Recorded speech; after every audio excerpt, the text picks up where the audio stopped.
kelganda mana shu o'ng oyog'imda juda katta kuchli og'riq bilan kelganman. O'ng oyoqda ko'proq og'riq bor edi mana. Ko'prog'i o'ng oyoqda edi. Kelavering Hojiona.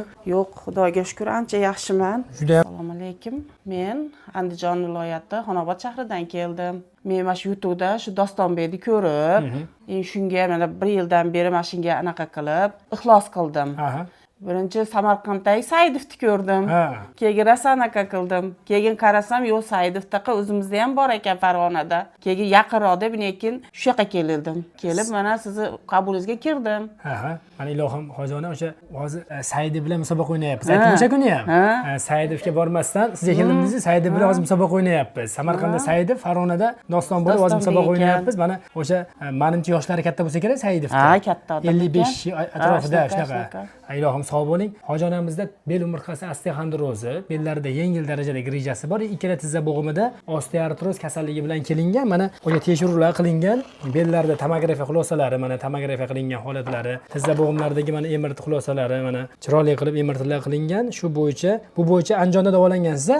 Andijonda o'zlaringizda. O'zimizda jicha davolandim. Davolandingiz, ozmoz davolandingiz. Davolandim. Hech kun bo'ldi kelganingizga bizga Hojona? Dushanba kuni kelganman. Dushanba keldingiz. Bugun dushanba. 8 kun bo'ldi. O'zgarishlar qalay Hojona? O'zgarishlar yaxshi. Yuringchi, harakatlaringizni ko'raychi, mana. Bismillahirrohmanirrohim. Andijonlik xolamiz mana. Yuravering bemalol. Juda ham yaxshi. Kelganda mana shu o'ng oyog'imda juda katta kuchli og'riq bilan kelganman. O'ng oyoqda ko'proq og'riq bor edi mana. Ko'prog'i o'ng oyoqda edi. Kelavering Hojona. Yo'q, Xudoga shukr, ancha yaxshiman. Juda ham zo'r. Mana yurishlari yaxshi. Endi shu narsani tushunishimiz kerakki, agar o'zgarish bo'lmasa, 10 kunda ham o'zgarish bo'lmas ekan. Mana 8 kunda harakatlaringiz yaxshi bo'lib, og'riqlaringiz yengillashib qoldi. Andijonda ham bu travmatologiya, ortopediya yaxshi shakllangan. Nima uchun biz tanladingiz? Endi shu YouTube'ga kirib shu Dostonbekni ko'rgani uchun, hali bu yerdagi kasallar chiqayotgan uchun shu meni kasalim, xuddi meni kasalim devordim. Uydagilarga aytdim, shu meni kasalim aytyapti deb, hech qayerga unaman shu yoqqa keldim. Mana ijtimoiy tarmoq shakllangani ham bu katta biz uchun yutuq bo'lyapti ekan, hamma uchun yutuq. Nafaqat meditsina sohasida, ya'ni ijtimoiy tarmoq unumli emas, hamma sohada. Xohlagan sohangizni tanlasangiz, ijtimoiy tarmoq orqali topsiz bo'lar ekanda. Ijtimoiy tarmoqda hali qiladigan ishlarimiz ko'p.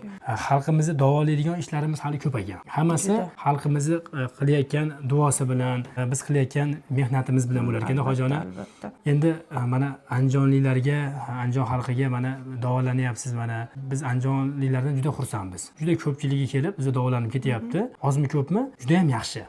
Andijonliklar ko'rib turgan bo'lsa, ko'pi bizdan minnatdor. Ilohim sog' bo'lsin-a, Hojona.